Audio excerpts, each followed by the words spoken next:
reavivados pela sua palavra, com o pastor Ronaldo de Oliveira.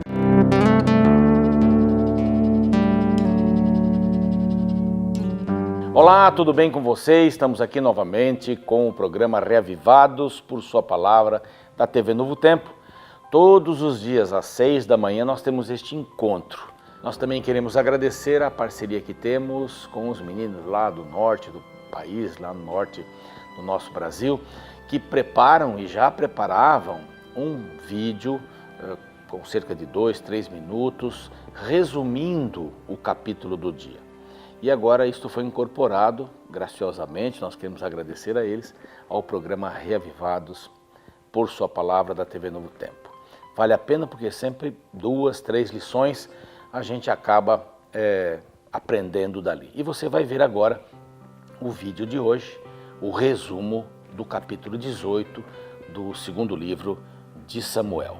Um capítulo muito bonito, vai nos ensinar muitas boas lições. Certa vez, ouvi a história de um homem louco que viajou para uma cidade distante para visitar um amigo, o qual nunca tinha visto antes. Ao desembarcar no aeroporto, ele imediatamente pegou um táxi. Ao entrar no veículo, o motorista lhe perguntou para onde ele gostaria de ir. Prontamente o louco respondeu: "Gostaria de ir para a casa do meu amigo que mora aqui." O motorista, intrigado, retrucou: "Qual o endereço da casa do seu amigo?" Então o louco respondeu: "Ora, se o senhor que mora aqui não sabe, imagina eu que cheguei agora." Embora seja cômica, esta história revela a loucura de alguém que não sabe para onde está indo. Veja a seguinte história registrada na Bíblia sobre um personagem que pode ser classificado como um louco desorientado. No capítulo 18 do livro de 2 Samuel, encontramos o contexto da morte de Absalão, filho do rei Davi, após ficar pendurado em uma árvore pelo cabelo. Em seguida, Joabe, o capitão do exército de Davi, escolheu um jovem etíope para ir correndo dar a notícia ao rei do que havia acontecido. Surge então no cenário o jovem Aimaas. Ao ouvir que alguém havia sido escolhido para relatar o ocorrido, ele vai até Joabe e insiste para dar a notícia também. Joabe tenta dissuadi-lo, afinal, falar ao rei que o filho acabara de falecer não era um privilégio. Mas diante da insistência do jovem, Joabe permite. Aimaas sai correndo desesperado e consegue ultrapassar o etíope. Cansado da jornada, ele consegue chegar diante do rei. Porém, quando está diante do público, ele percebe que correu à toa, pois ele queria dar uma notícia que ele não conhecia. Veja o verso 29. Então perguntou o rei: "Vai bem o jovem Absalão?" Respondeu Aimaas: "Vi um grande alvoroço quando Joabe mandou teu servo, ó rei, porém não sei o que era." Sabe, eu penso que na vida precisamos saber o porquê e para onde estamos indo. Às vezes, é fácil vivermos no piloto automático, fazendo as coisas por fazer, sem saber realmente a razão de existirmos. Aí, no final da vida, podemos descobrir que não passamos de um louco, correndo desesperado, sem saber o rumo. Pense hoje naquela tão conhecida, mas importante frase que diz: "Para quem não sabe para onde vai, qualquer lugar serve."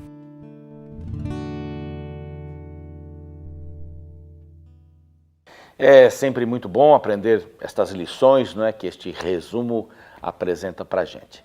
Vamos lá ao capítulo 18, um capítulo lindo, tem muitas coisas interessantes. Aqui acontece a morte de Absalão, mas as lições são muito ricas neste capítulo 18. Na realidade, o capítulo 18 começa no 27 do anterior.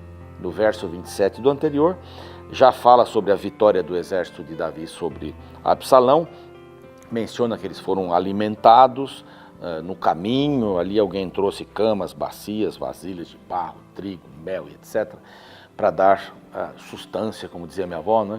Para aqueles homens de guerra, para aqueles homens que estavam fugindo, primeiramente de Jerusalém, né? Da entrada de Absalão, para que não houvesse mais derramamento de sangue, mas foi impossível não haver derramamento de sangue entre o próprio povo de Deus nesse dia. No capítulo 18, verso 1, começa assim: "Contou Davi o povo que tinha consigo e pôs sobre eles capitães de 1000 e capitães de 100. Bom, Absalão era um jovem que ouviu seus amigos e que decidiu finalmente assumir o lugar do rei. Não tinha experiência na batalha. Ele podia ter estratagemas, né? ouvir pessoas sagazes, né? Que não se importavam com os meios, só com os fins ou com o fim. Absalão não tinha experiência de guerra como Davi tinha.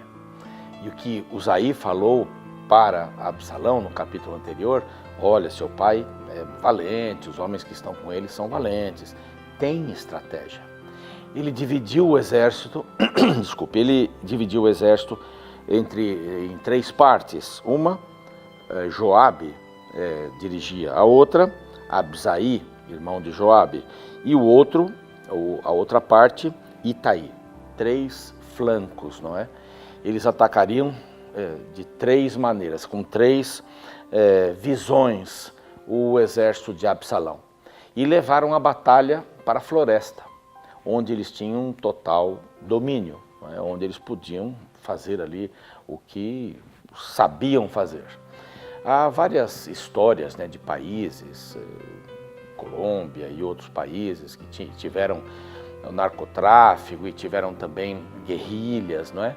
A guerrilha geralmente vai para as matas e conhece as matas como ninguém. Quando às vezes o exército vem e tem um certo conhecimento, mas não vive ali. Então as emboscadas, os lugares onde as batalhas são travadas, estão praticamente sob domínio de quem conhece a área. E foi exatamente o que Davi fez. Ele dividiu o seu exército em 3 partes e ele já sabia o que fazer. Joabe era muito experiente na batalha, o seu irmão Abisai, e Itaí eram hábeis na guerra. E além disso eles tinham capitães, né, de 1000, como diz aqui, de 100, que dirigiam todo o exército. Aguardando a batalha, Davi fica na cidade. Eles não queriam que Davi fosse, porque um confronto não seria interessante, e Davi ficaria guardado como rei ali numa cidadela. Bom, melhor é ficar aí, deixa a batalha conosco, final do verso 3. Então deu a ordem no verso 5, o rei a Joabe, uma ordem muito específica aos 3, Joabe, Abisai e Itaí, dizendo assim: tratai com brandura o jovem Absalão. É meu filho, né? Por amor de mim faça isso. Tratai com brandura, não mate Absalão. Todo o povo ouviu quando o rei dava ordem a todos os capitães acerca de Absalão. Não só para os 3, mas deu para todos a ordem: não toquem no moço. Por amor a mim, não façam nada por ele. Ok? A batalha foi, segundo o verso 6, no bosque de Efraim. Domínio total do exército, dos 3 grupos do exército de Davi. Aqui não tinha como errarem no sentido de estratégia. E realmente eles sofreram uma grande derrota. O verso 7 diz assim, que houve ali grande derrota com a perda de 20.000 homens. Eles eram irmãos, não? Eram parte do povo de Deus. Infelizmente, essa batalha ocorreu, as pessoas da cidade não sofreram, é o que Davi queria exatamente, que as pessoas da cidade não sofressem. Saem então da cidade e a batalha ocorre nas matas, não é? No bosque. Houve então a morte de 20.000 pessoas, porque aí se estendeu a batalha por toda aquela região e o bosque naquele dia consumiu mais gente do que a espada. O próprio bosque era a armadilha de Davi, não é? E o seu exército. Bom, onde está Absalão? Verso 9 vai contando então sobre Absalão e a sua morte. Ele estava montado num mulo, diz aqui, no seu mulo. Era muito chique um rei montar no jumento, né? O rei tinha jumento, Davi tinha um jumento, era uma coisa assim extraordinária. Quando Jesus entra com um jumentinho dentro da cidade de Jerusalém, isso tinha mais do que um significado de transporte. Era uma visão de que o rei está entrando. É por isso que eles gritavam Hosana nas alturas, aí está, né? Aquele que vai nos governar, e muitos achavam que ele desceria e iria começar o seu reino ali.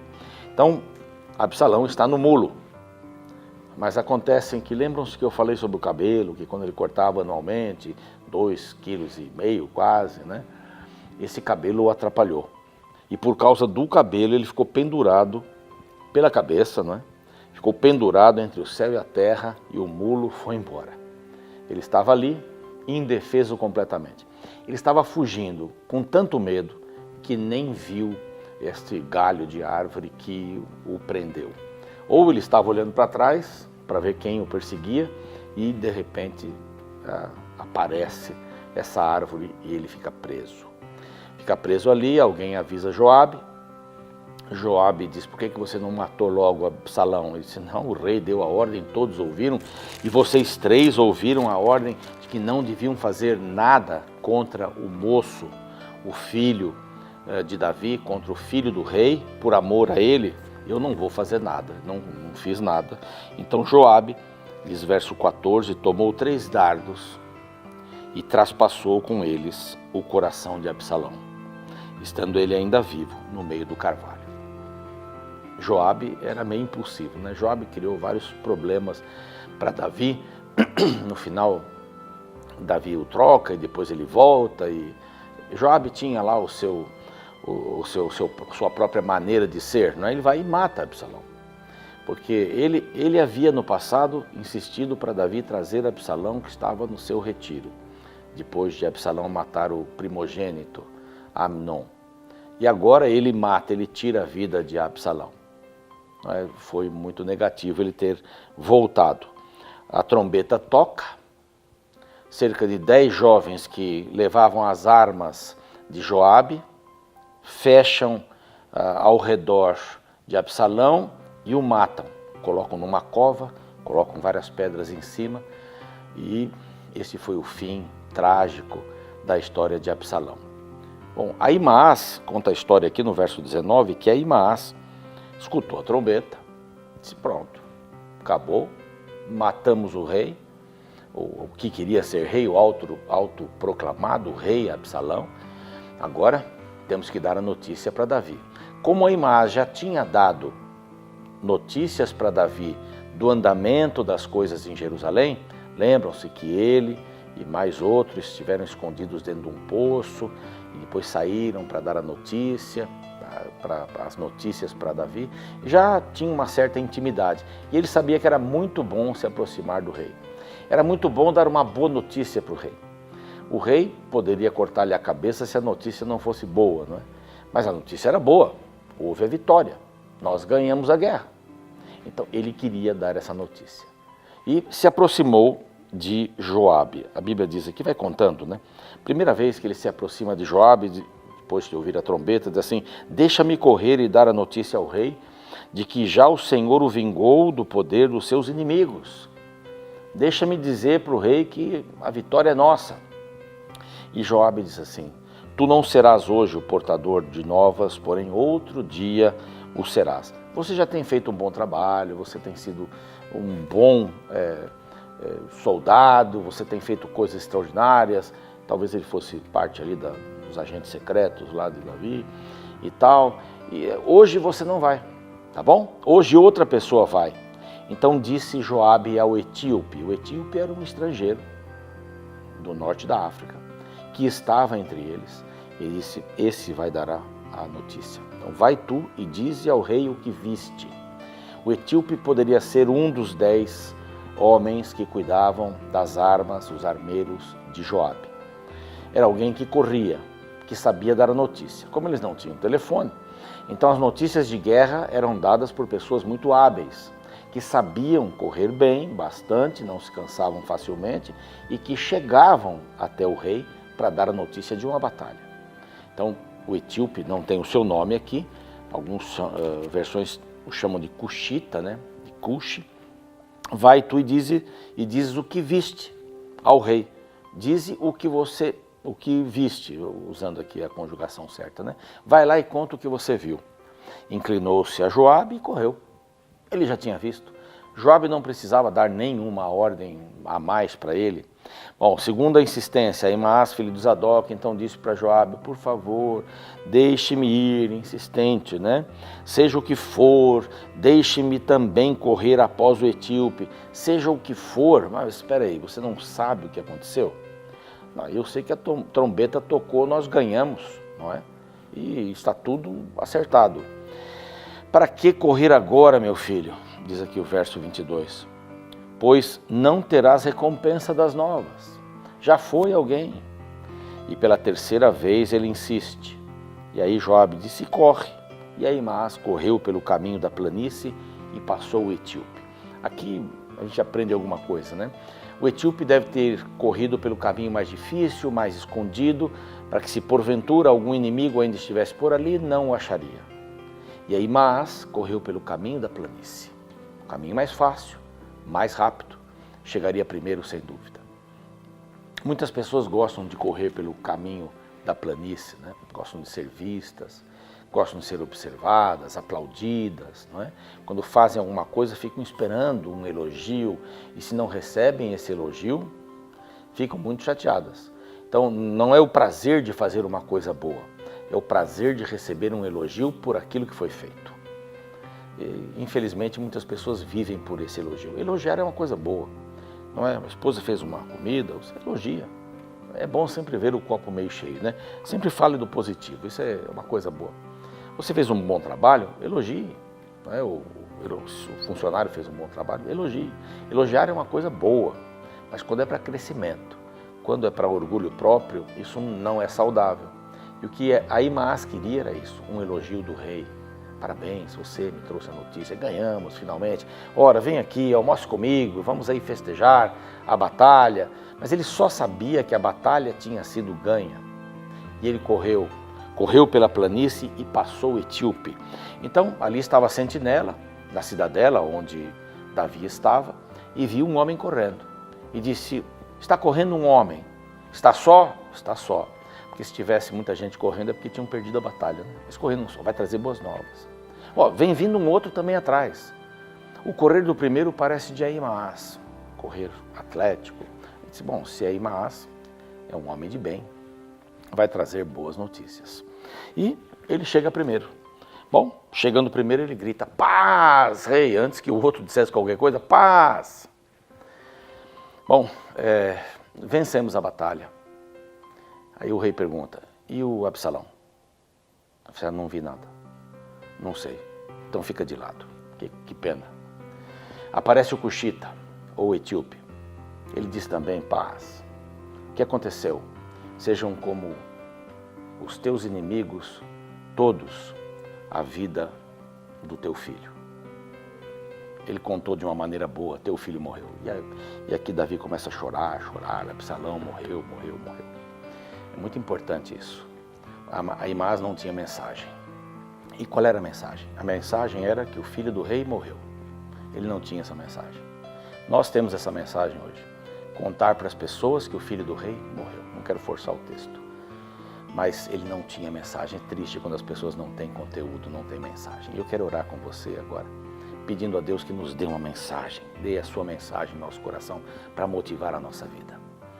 Pai bondoso, oramos nesse instante, primeiramente para agradecer ao Senhor, e nesta oração compartilhada, os nossos queridos amigos e amigas vão te dizer alguma coisa, um agradecimento, um louvor.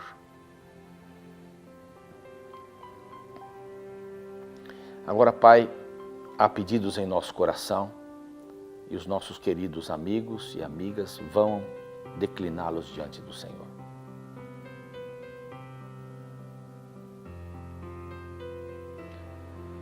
E oramos por todos pedindo sabedoria e uma mensagem para motivar a nossa vida. Queremos carregar uma mensagem como o etíope tinha uma mensagem para carregar. O filho do rei morreu. Que possamos ter esta mensagem, que possamos estar no Calvário onde Jesus morreu pela fé e que possamos absorver esta morte em nossa vida, sermos lavados pelo sangue de Cristo para podermos contar para as pessoas que Ele morreu, mas ressuscitou e vive, pode estar em nosso coração. Esta é a bênção que queremos hoje por Jesus. Amém. Muito obrigado, você fica com o clipe musical e eu espero você amanhã. Um abraço. Só um passo a mais, um segundo a mais no tempo. Só um pouco mais, sigo para frente, mas olho para trás. Tento entender, mesmo cuidando de mim,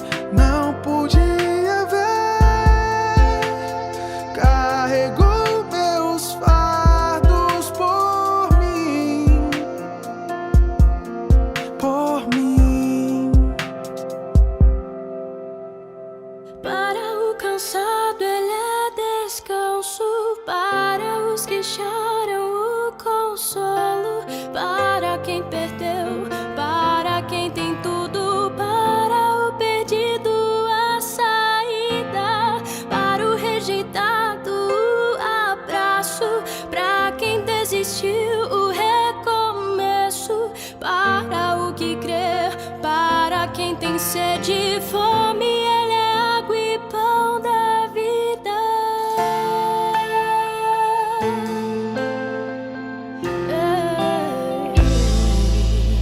Me livrou